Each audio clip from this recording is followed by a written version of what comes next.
Cops arrest black woman in military uniform. 3 minutes later, the Pentagon responds. The cuffs clicked shut around Danielle Rivers's wrists with a loud snap that echoed across the nearly empty parking lot. Her crisp military uniform, a deep green combat blouse with perfectly pressed creases, gleaming insignia on her chest, and a U.S. Army name tape stitched across the pocket, stood in stark contrast to the grimy pavement beneath her knees. "Get your hands behind your back! I said now!" Officer Chad Mullins barked, his face flushed red as he shoved her down harder. "I'm not resisting," Danielle said, her voice calm but steely. Her dark brown eyes locked onto his with measured control. "But this is unlawful detainment. I haven't broken a single law." "You're impersonating a soldier," Chad snapped, glancing toward his partner, Officer Doug Kilmer. "That uniform's a federal offense if it ain't yours, and I'm not buying that ID. Could have been printed off any laser jet." Kilmer stood off to the side, arms crossed, eyes narrowing at Danielle. "You know," he muttered, "for someone playing soldier, you're real composed. That's suspicious in itself." The bystanders, 3 teenagers with Slurpees, a mother clutching her daughter's hand, a cashier on her smoke break, all watched in silence. No one spoke. No one moved. The discomfort in the air was tangible. Danielle didn't shout. She didn't cry. She looked each person in the eye as if imprinting their faces in her memory, as if waiting for one of them to say something. None did. She had only stepped out of her SUV to grab a bottle of water from the quick stop. It was meant to be a short detour on the drive from Little Rock back to her hometown of Pine Bluff. Just 24 hours of leave to see her mother, and now she was on the ground, zip ties biting into her skin, her dignity slowly peeling away beneath the judgmental stares of strangers. "Call the station," Chad said, shoving his radio against his mouth. "We've got a possible fraud impersonating active military. Taking her in." Doug hesitated, glancing again at Danielle. "She gave you a real military ID and that badge." "It's fake, Doug. Trust me. This ain't my first rodeo. You know how many folks wear uniforms just to get free meals?" Danielle's jaw clenched, but she said nothing. Chad hauled her up roughly, guiding her toward the cruiser. As they passed the store window, Danielle caught a glimpse of herself smudged, handcuffed, her face stoic. The little girl with the mother whispered, "Mom, why are they arresting a soldier?" The woman pulled her daughter close. "Stay quiet, baby." In the back of the cruiser, Danielle tilted her head back and shut her eyes. She counted her breaths. 1, 2, 3. The world had changed so little. The Jefferson County Sheriff's Department smelled like stale coffee and damp paper. The cells were half full, mostly with young black men, some passed out, others slouched in corners pretending not to notice her as she was led through. "Take off her boots," Chad ordered as they stopped at the booking station. "And check for weapons. Fake soldiers love their props." The female officer assigned to intake, Officer Garcia, raised an eyebrow. "She's in uniform, full insignia, clean cuts, regulation haircut. Are you sure?" "Just do it." Danielle stood silently while they removed her boots, searched her socks, patted down every inch of her. When Officer Garcia came upon the small tracking badge clipped under Danielle's collar, she paused. "What's this?" she asked, frowning. "Ma'am, you're making a mistake," Danielle said gently. "That device is classified. If you remove it without authorization, you could be violating federal law." Chad stepped forward, snatching it. "That's what they all say. Everything's always classified with your type." Garcia gave him a sharp look. "Your type?" he shrugged. "You know, the overconfident ones." Danielle's eyes narrowed. She wasn't just angry, she was calculating, but still she stayed silent. They took her phone, her ID, her gear, locked her into the holding cell with the flickering light and the damp smell of mildew. Time passed slowly. She didn't ask for her phone call. She didn't ask for a lawyer. She waited. It was Officer Tyler Brandt who first started asking questions. A young recruit, only 8 months into the force, he'd watched the arrest footage on the lobby monitor 3 times already. Danielle hadn't flinched, hadn't fought, had spoken with the tone and posture of someone who had faced death and hadn't blinked. He turned to Garcia, who was sipping her 3rd cup of bad coffee. "Something doesn't feel right," he said. Garcia didn't answer at first. Then, with a slight nod toward the evidence tray, she said, "That badge, it's real. That's an encrypted chip. I ran the numbers, but access is restricted." "Restricted like military restricted?" She nodded slowly. "Does Chad know?" he asked. "He thinks she's bluffing." Tyler turned back to the screen. Danielle sat on the bench inside the cell, perfectly still, spine straight, hands folded. She wasn't bluffing. He knew it. Back in the cell, Danielle finally spoke. "Excuse me," she called to the camera in the corner. "I'd like to make my phone call now." The request was logged and approved 10 minutes later. Chad himself brought the phone into the side room, a smug grin on his face. "1 call," he said. "Make it count." Danielle took the receiver, dialed a number by heart. It rang once. Then someone picked up. "This is Rivers. Alpha 9. I'm in custody, Jefferson County. Code red." A pause. Then the line went dead. Danielle handed the receiver back to Chad. He chuckled. "That's it? That your big play? Ain't nobody coming for you, lady." But even as he spoke, a sudden beep erupted on the wall-mounted police scanner. Then another, and another. Rapid codes being entered into the system, words like override, authorization breach, and Pentagon relay protocol. "What the hell is this?" Garcia muttered, eyes widening as her terminal blinked red and black. "This isn't local. This is Department of Defense." Then came the low rumble. From outside. Engines. 6 black SUVs rolled into the parking lot like sharks slicing through water. Men and women in black suits and tactical gear stepped out in synchronized motion. One of them held a badge, not police, not FB, but something even higher. Chad stared out the window, his mouth falling open. "What the?" The front doors of the station burst open, and just like that, the silence was gone. Danielle's 3 minutes were up, and the Pentagon had arrived. The moment the front door slammed open, the Jefferson County Sheriff's Department froze. Black boots hit the tile floor in rhythmic steps as a team of 6 agents moved swiftly inside. Their suits were immaculate, pressed tight against bulletproof vests, and every one of them wore the unmistakable lapel pin of the Department of Defense. They didn't speak. They didn't hesitate. Their leader, a tall black woman with a clipboard and steely eyes, scanned the lobby before barking an order.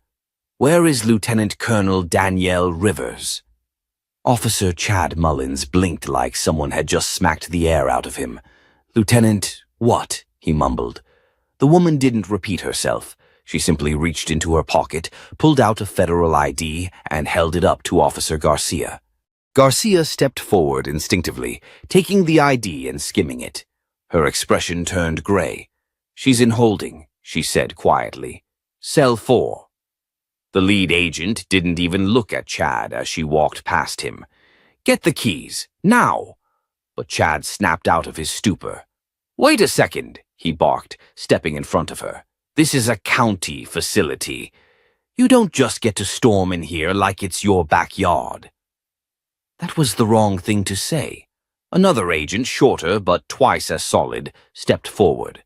"Sir, you just detained a high-ranking U.S. Army officer on active duty without probable cause.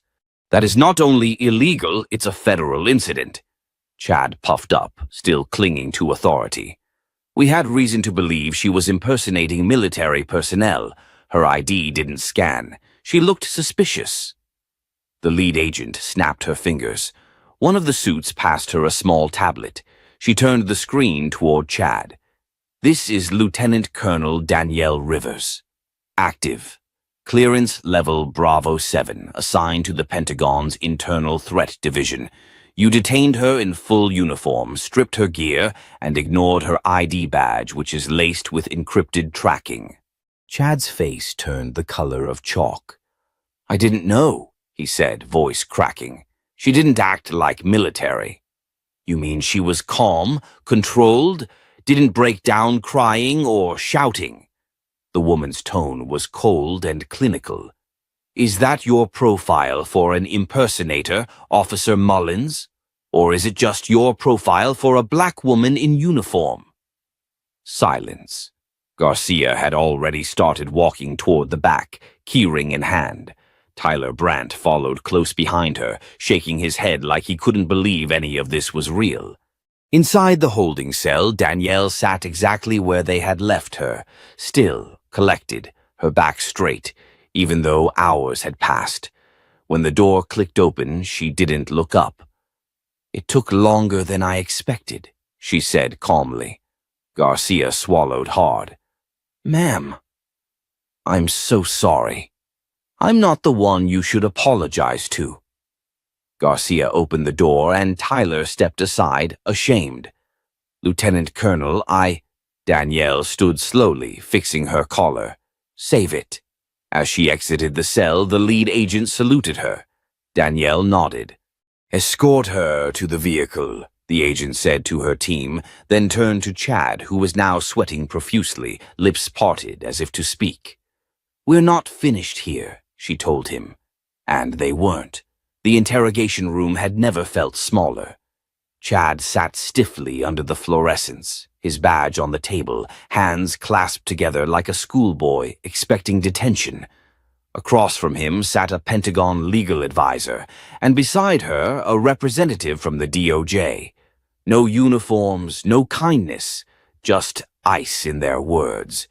You racially profiled a decorated officer.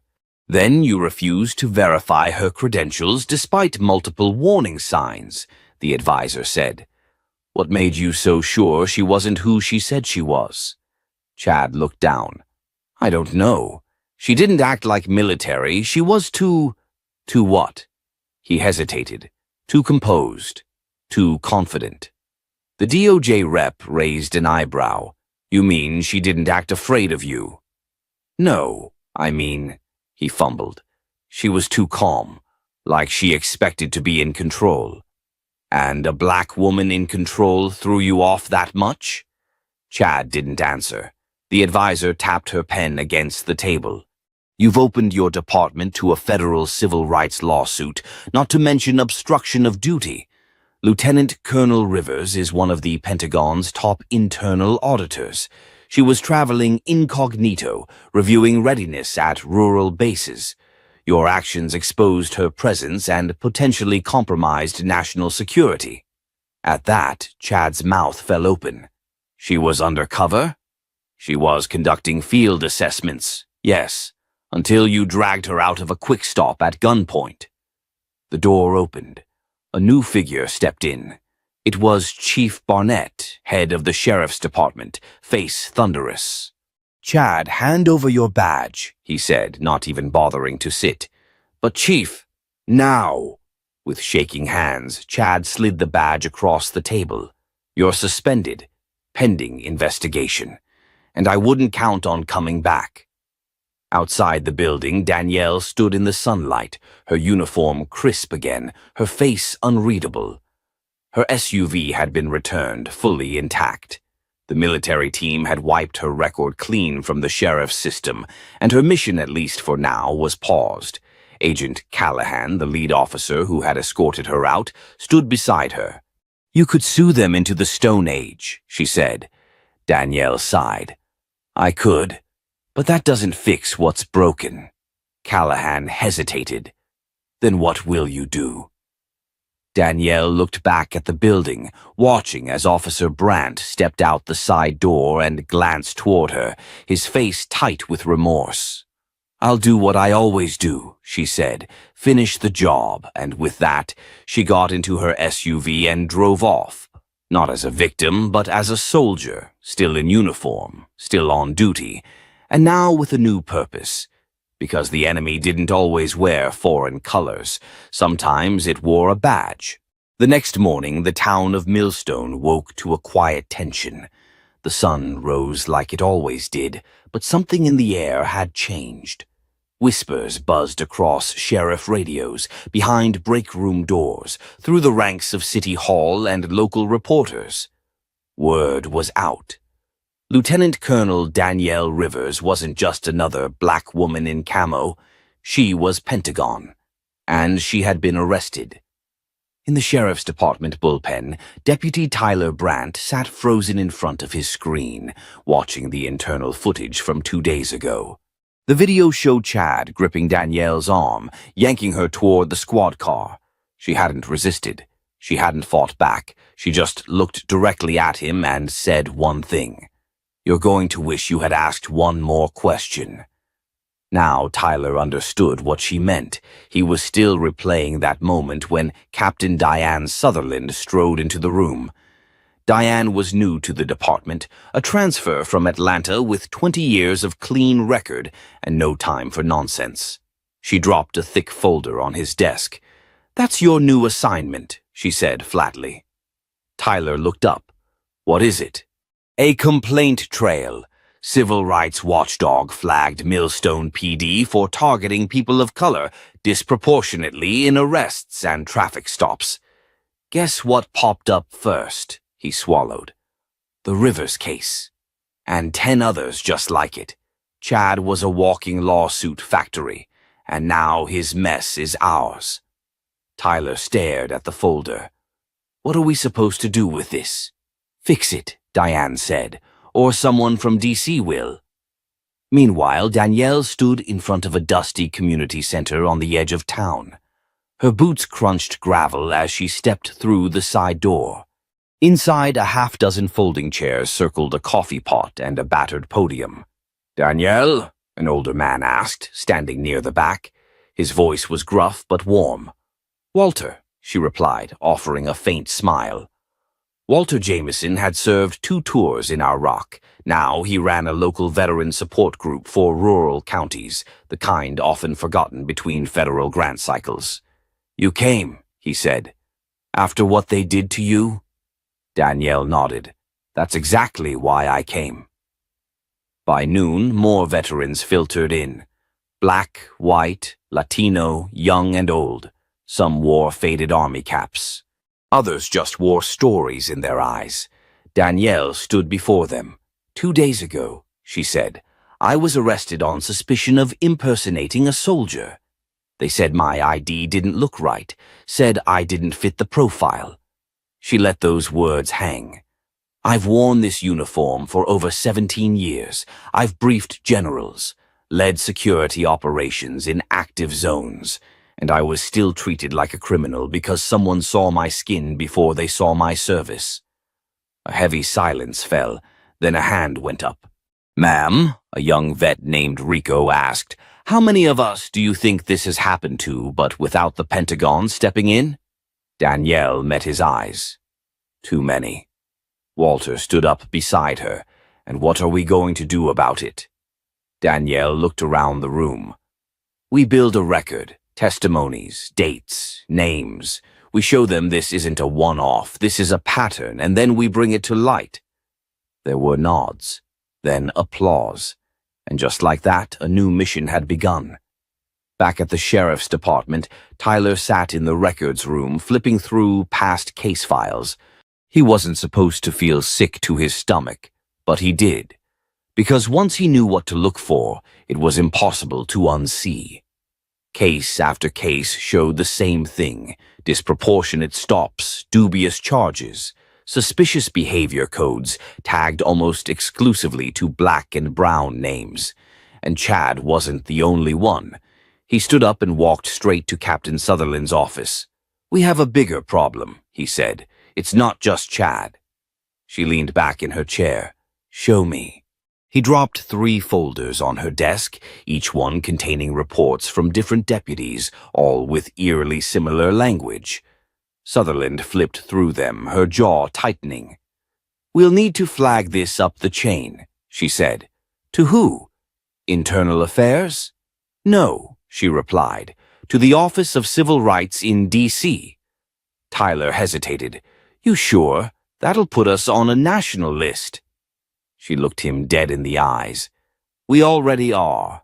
That night, Danielle sat at her kitchen table, sorting through testimony forms from the veterans group. Her phone buzzed. Unknown number. She answered. "This is Colonel Rivers." A clipped, firm voice came through. "Lieutenant Colonel, this is Commander Nash with the Pentagon's Internal Operations Division. We've received your preliminary report from Agent Callahan. You're requesting a special audit." Danielle exhaled. "Yes, sir. You understand that if we approve this, it's no longer just a civil matter. It becomes a federal intervention." "I understand." A pause. "Your actions will make you a target, even within law enforcement circles." "I've already been in their cuffs. There's nothing left to threaten me with." Another pause. "You have clearance to proceed. We're dispatching a liaison to Millstone by Friday." Danielle's hand tightened around the phone. "Thank you, sir." "One more thing," Nash added. "We've had reports of similar incidents in 4 other counties. Your case might just be the beginning." Danielle looked down at the stack of papers in front of her. "Then we better be ready." She hung up and glanced at her wall. Photos of her deployments, her father's old medals, and a framed citation from the Pentagon hung in quiet pride. Now she was in a different kind of war. Not one fought overseas, but one buried in plain sight, right at home. The courthouse was buzzing long before the doors even opened. News had traveled fast. A decorated black military officer arrested in uniform, footage leaked, and now whispers of a pending federal audit. Millstone wasn't just a town anymore. It had become a flashpoint. Protesters lined the sidewalk with signs that read, "Justice for Danielle and being black isn't probable cause." Reporters angled for spots near the courthouse steps, cameras already rolling. Inside, Danielle Rivers sat calmly in a plain gray suit, not her uniform. Her hair was braided back neatly, her eyes focused. She wasn't here as a symbol today. She was here as a plaintiff. Across the aisle sat Sheriff Gene Maddox, wearing a dark suit that didn't hide the sweat gathering at his collar. Next to him, Deputy Chad Wallace looked less smug than usual. His lawyer whispered to him, but Chad kept glancing at the back of the room like he expected someone to walk in and save him. Judge Marilyn Cortez, an older Latina woman with a reputation for precision, stepped onto the bench and gavelled the room to order. "This hearing is now in session. We are here to determine whether the arrest of Lieutenant Colonel Danielle Rivers constituted unlawful detainment, racial profiling, and violation of civil rights under state and federal law." Danielle stood as her attorney. A sharp and eloquent man named Marcus Colby opened with the footage. The arrest played out on screen, the aggressive approach, the refusal to verify her credentials, the dismissive tone. A collective gasp echoed as Chad's voice barked out from the speakers. "You don't look like no soldier I've ever seen." Danielle didn't flinch, but Chad did. The judge's eyes narrowed. The defense attorney tried to recover, launching into a weak argument about confusion in the field and unfamiliar ID formatting, but Marcus shut it down. "There's no ambiguity in that footage. That wasn't confusion, that was discrimination, and it's not isolated." He held up a stack of papers. "These are sworn statements from over 30 veterans in this county alone who've experienced similar treatment, most of them people of color, some of them not even in uniform, but all of them disrespected, dismissed, and dehumanized." Then he paused. And if that's not enough, let's hear from one of them. The courtroom door opened. A man in his early 60s stepped in, wearing a simple Navy veteran cap and a jacket bearing the scars of time. He walked slowly to the stand and raised his hand. "State your name for the record," the clerk said. "Walter Jameson." "And your service?" "United States Navy, 1979 to 90. Marcus approached him. "Mr. Jameson, can you describe your experience with this department?" Walter nodded slowly. "Last year I was pulled over for a broken tail light. Didn't have one. Told the officer I was heading home from my grandson's soccer game. He asked if I had warrants. Said I looked nervous. Had me sit on the curb for 30 minutes while he searched my car. Didn't find anything. Didn't apologize either. Did he ever ask if you were a veteran?" "No, sir. Didn't care." The courtroom was silent. Back at the defense table, Chad shifted uncomfortably. Walter glanced across the room at Danielle. "Seeing what happened to her? That's why I'm speaking up now. Folks like us, we get quiet, but she didn't, and that matters." At recess, Danielle stepped outside for a breath of air. A few reporters rushed over, but she raised a hand. "Not now," she said, and they backed off. From the corner of the courtyard, a woman in a dark skirt suit approached. "Lieutenant Colonel Rivers?" Danielle turned. "Yes?" The woman flashed a badge discreetly. "Rebecca Nash, Internal Operations, Department of Defense. I was sent by Commander Nash. I believe we spoke on the phone." Danielle nodded. "You're earlier than expected. The Pentagon doesn't wait when their people are arrested on American soil for wearing their uniform." Rebecca stepped closer. "I've reviewed your testimony and the background reports. What you've uncovered here, it's bigger than a single department." Danielle's eyes narrowed. "How big?" "We're talking potential class action implications, state-level corruption, maybe federal. Some of these officers are linked to training academies in other counties. If those institutions are feeding this behavior, it's systemic." Danielle let that sink in. Rebecca continued. "We need your help building this case. Quietly. Public pressure is good, but we need structure, not noise." "I can do both," Danielle said, "but I won't disappear into a back room. People are watching now. They need to see it through." Rebecca nodded. "Understood. Just be careful. The deeper we dig, the more dangerous it gets." Danielle looked back toward the courthouse doors. "I didn't come this far to stop halfway." Inside, Sheriff Maddox sat at his table with shaking hands. His aide leaned in. "They're going to subpoena internal emails, Gene," he grunted. "Then we stall, buy time, deny knowledge." But it was already too late. That afternoon, Marcus submitted a flash drive into evidence. On it were emails between Maddox and his deputies. The language was ugly. Racist slurs, jokes about black drivers, mockery of names from military IDs. The courtroom shifted from tense to stunned. Judge Cortez slammed the gavel. "These emails will be reviewed in full. This hearing is adjourned until tomorrow morning. But let me be clear, what I've seen so far is deeply troubling." She stood, her eyes locking on Maddox. "And if this is the culture of your department, Sheriff, I suggest you prepare for a much bigger reckoning." The room emptied slowly, the air buzzing with outrage. Danielle walked out, not with a sense of victory, but with resolve.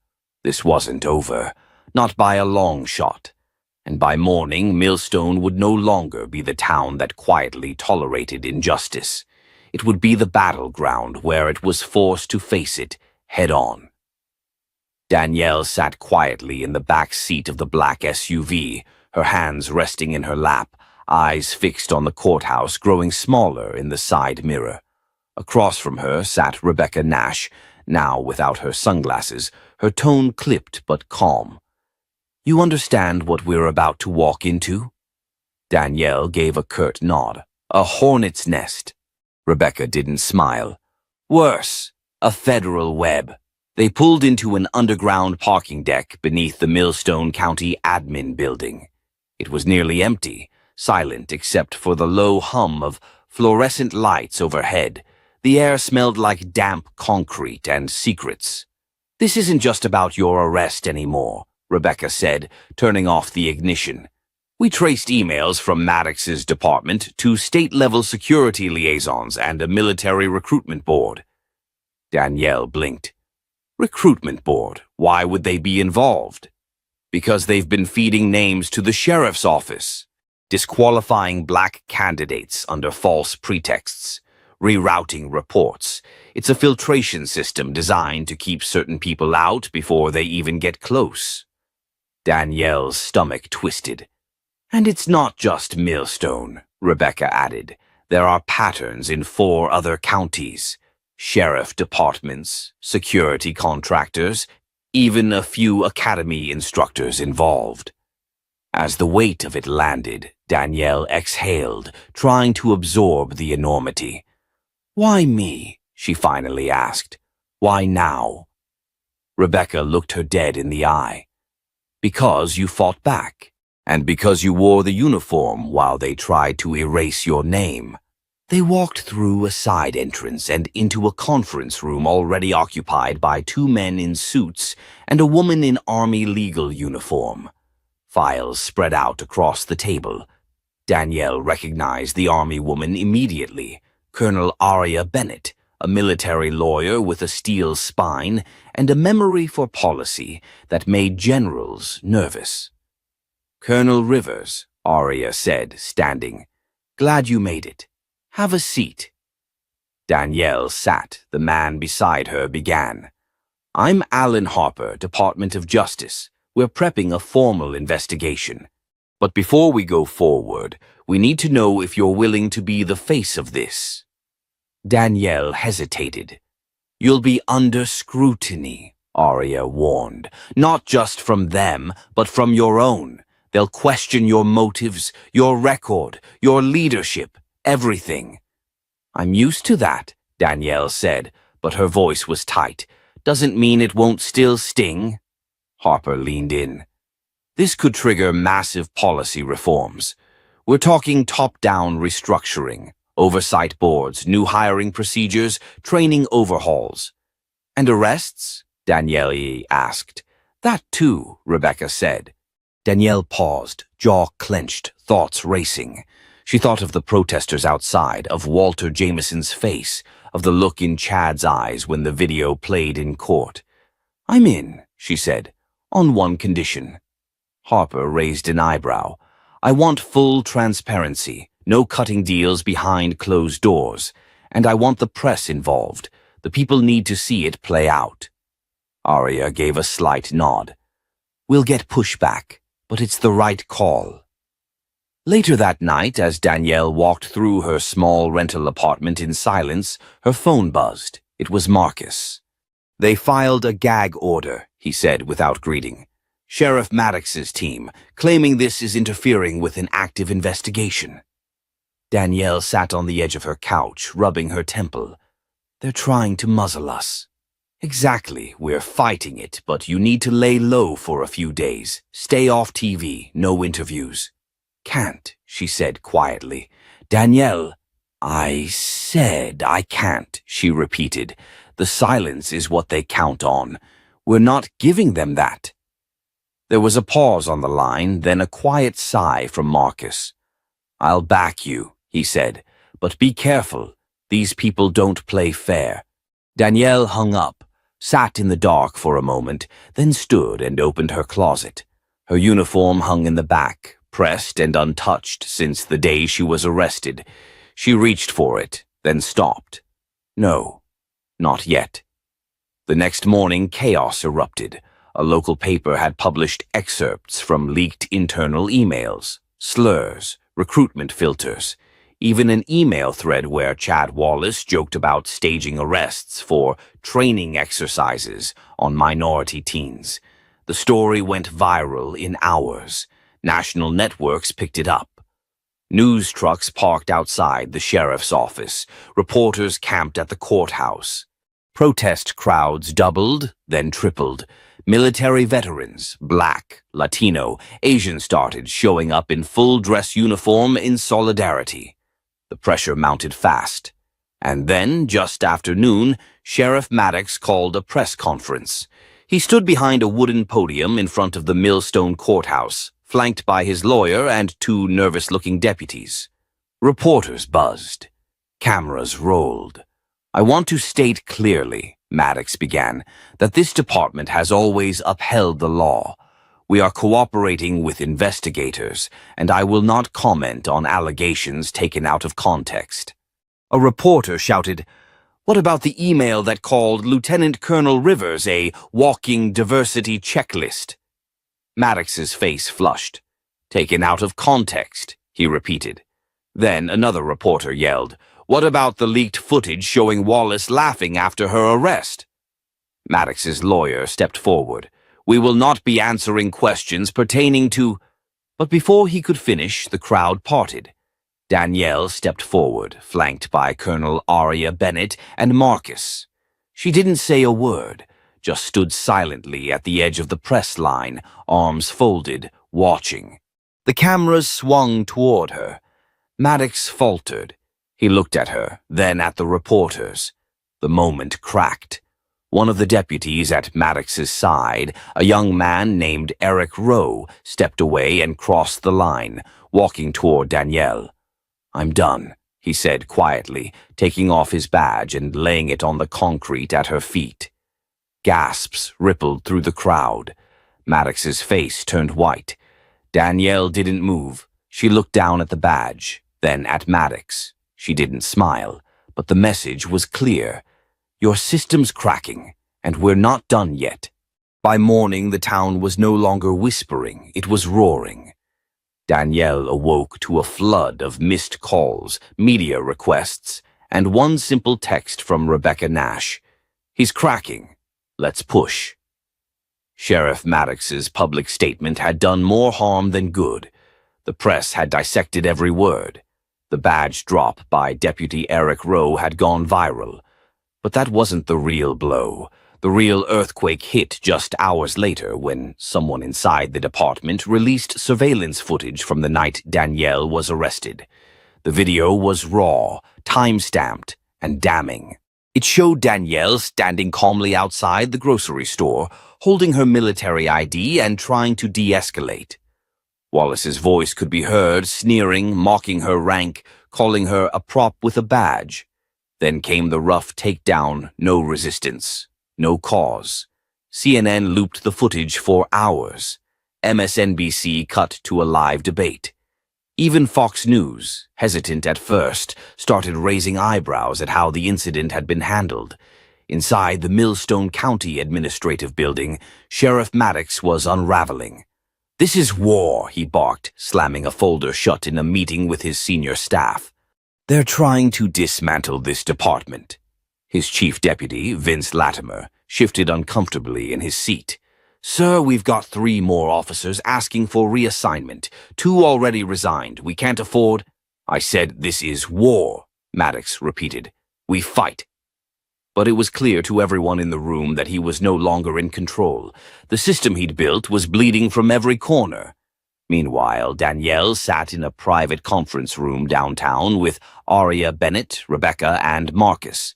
A Pentagon liaison had just joined them via secure video call General David Renner. Square-jawed, gray-haired, and notoriously no-nonsense, he didn't waste time on pleasantries. "Colonel Rivers," he began, "I need you to understand the weight of what you're doing." "I do, sir." "This won't be a tidy investigation. There will be retaliation, political blowback. The Pentagon is already fielding calls from senators, governors, donors. Some want us to sweep this under the rug." Danielle didn't blink. "And what do you want to do, sir?" Renner paused, his jaw flexed once. "I want to make sure no soldier in uniform ever has to experience what you did. But if we go forward with this, if you testify before the Senate, you'll be a national figure. You won't get your privacy back. Ever." She nodded. "I've already lost enough. I won't lose my voice, too. Renner gave the slightest nod. Then we're behind you. Fully. Hours later, Danielle was on her way to the courthouse again, this time to speak at a public oversight hearing called by the state legislature. The room was packed with reporters, lawmakers, and citizens. The air buzzed with tension. She sat at the witness table, uniform pressed, ribbons gleaming on her chest, flanked by Rebecca and Marcus. Her voice didn't waver once. She spoke of the night she was arrested, of the degrading words, the unnecessary force, the attempts to erase her credentials, the silence she endured for weeks. Then she turned her testimony outward. "This isn't just about me," she said, her voice rising.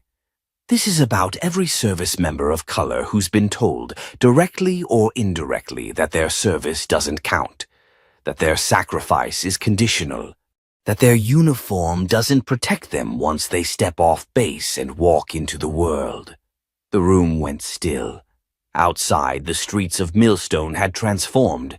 Protesters lined the sidewalks. Veterans in uniform stood shoulder to shoulder, saluting as Danielle entered and exited buildings. Handwritten signs read, "She served, they hurt her. Justice for Rivers." But the real twist came that evening when Rebecca pulled Danielle aside with a tight, unreadable expression. "There's something you need to see," she said, handing Danielle a tablet. It was another leaked document. But this one wasn't about Danielle. It was about Sheriff Maddox. A confidential memo written 3 years prior from a former Department of Defense contractor. It detailed Maddox's involvement in a private security deal overseas where military-grade equipment was transferred to local law enforcement without proper federal tracking. "You're saying he smuggled defense gear into Millstone?" Danielle asked slowly. Rebecca nodded. "And falsified the procurement paperwork to make it look like federal surplus. Why would he? Control, power. He turned this department into a fortress. Look at the riot gear, the armored trucks, the military-grade drones, all illegal." Danielle's blood ran cold. "That's treason." "It's worse," Rebecca said, "because he's been using that gear on civilians, on protests, on our people."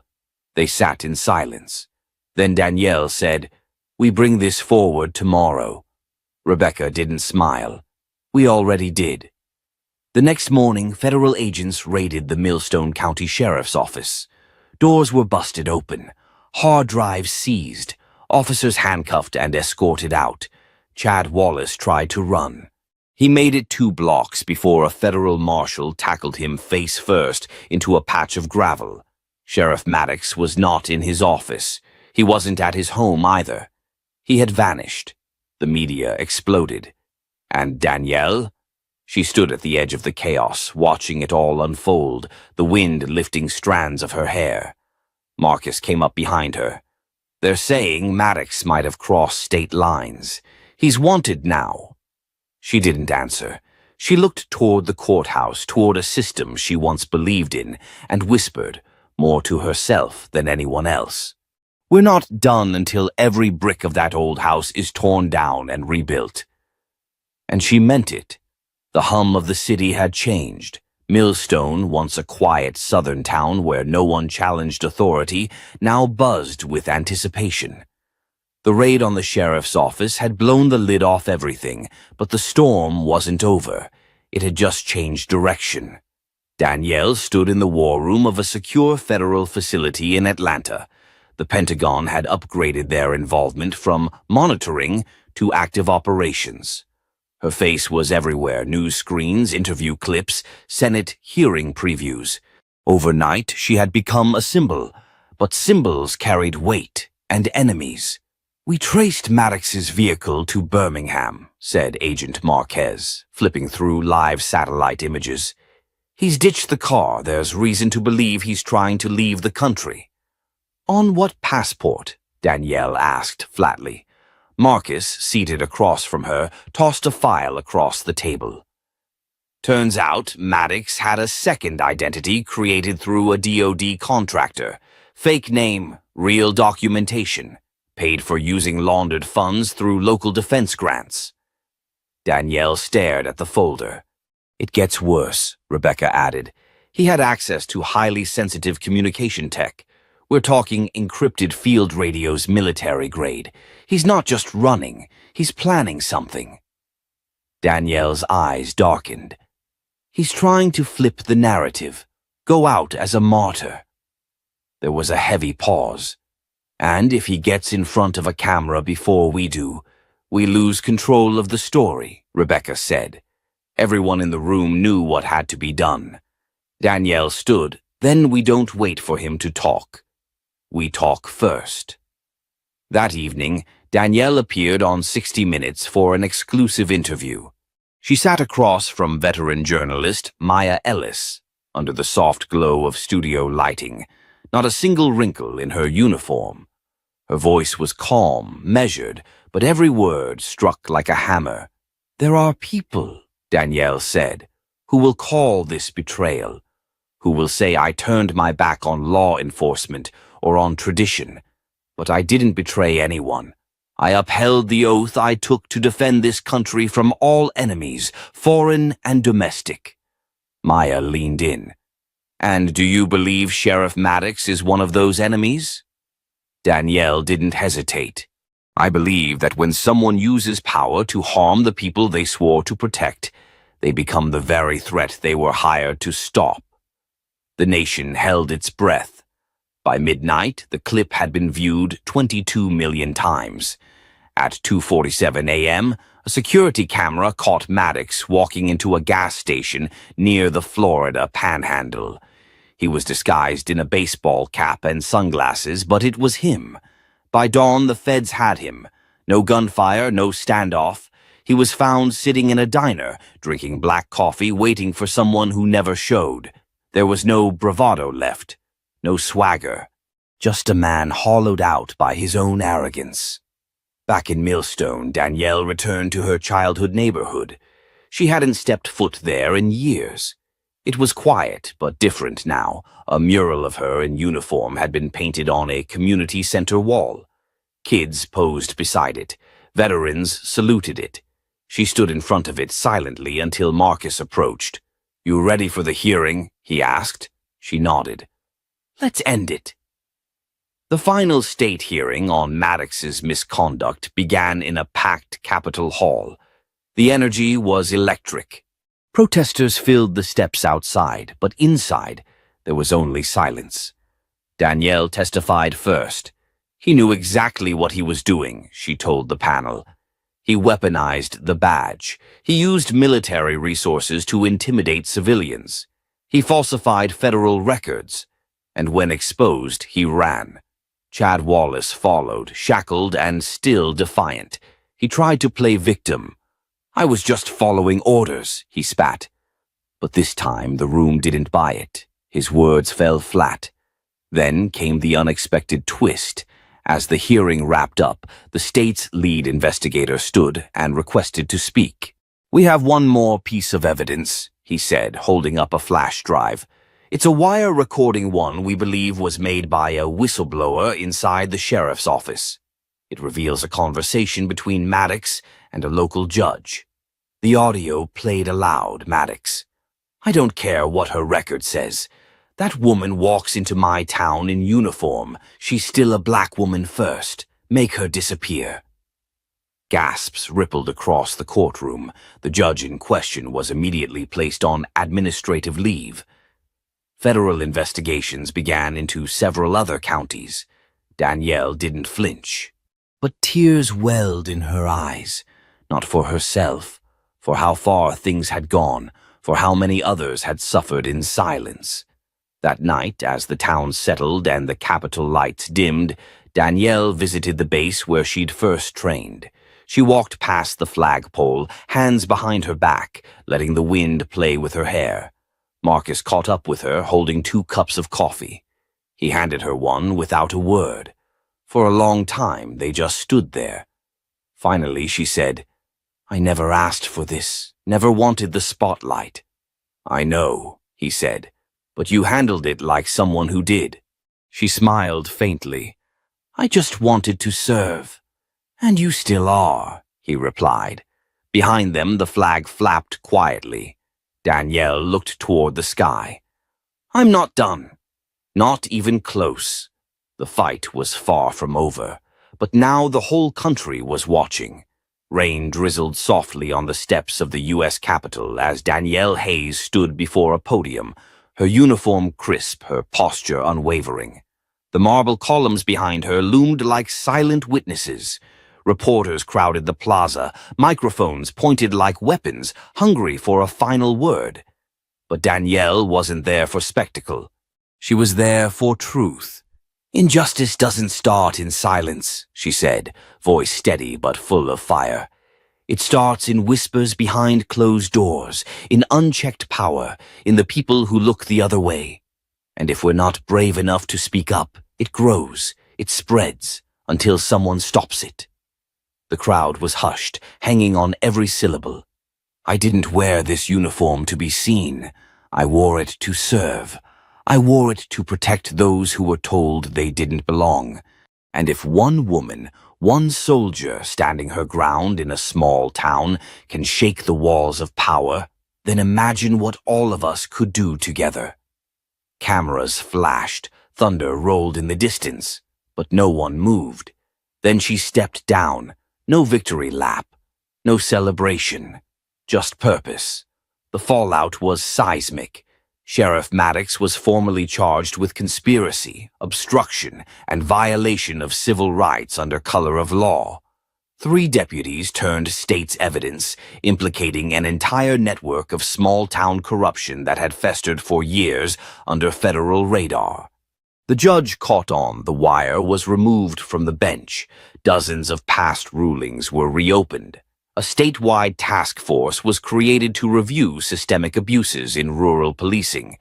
But for Danielle, the real victory came quietly. She walked into a classroom on Fort Bragg, not in full dress uniform, but in a simple polo and jeans. A group of young cadets sat waiting, unsure of what to expect. I'm not here to lecture, she said. I'm here to make sure you know what you're really signing up for. Service means something, and so does silence. One cadet raised his hand. Ma'am, were you scared when they put hands on you? She paused. Yes, I was terrified, but courage isn't the absence of fear. It's doing what's right while you're shaking. A murmur of respect moved through the room. Weeks later, a little girl approached Danielle at a veterans memorial. She couldn't have been older than 9. She wore a T-shirt that said, "My mom serves too," and clutched a small notebook. Are you the soldier on the news? She asked. Danielle knelt down. I am. The girl handed her the notebook. Inside was a drawing. Danielle in uniform, surrounded by stars and holding a flag. Across the top in crayon it read, You made me brave. Danielle's breath caught. Thank you, the girl whispered. Danielle hugged her. No, sweetheart, thank you. At night, Danielle sat on the porch of her family's old house in Millstone. The air smelled like wet pine and new beginnings. Marcus joined her, handing her a drink, no words needed between them. You ever think, he finally said, what if none of this had happened? What if you'd just walked out of that diner and they let you be? She looked out at the stars. I think I'd still be here, she said. But fewer people would know what justice really looks like. A long silence passed. Then Marcus raised his glass. To the ones who fight back. She clinked hers against his. To the ones who never stop. This story isn't just about Danielle Hayes. It's about every person who's ever been told to stay quiet, to stay small, to stay in their place. It's about choosing to stand when sitting is easier, choosing truth when comfort is safer, and choosing justice when silence is expected. Danielle's journey shows us that a uniform doesn't make you powerful. Your actions do. And sometimes one voice is enough to echo through the halls of power and shake the walls built to keep people like her out. So if this story moved you, if it reminded you of someone you know or someone you want to be, don't let it end here. Share it, speak it, support stories that matter. And if you believe justice isn't something to hope for, but something to fight for, subscribe, like, and follow us. Because we're not done telling the stories that others want to bury. We're just getting started.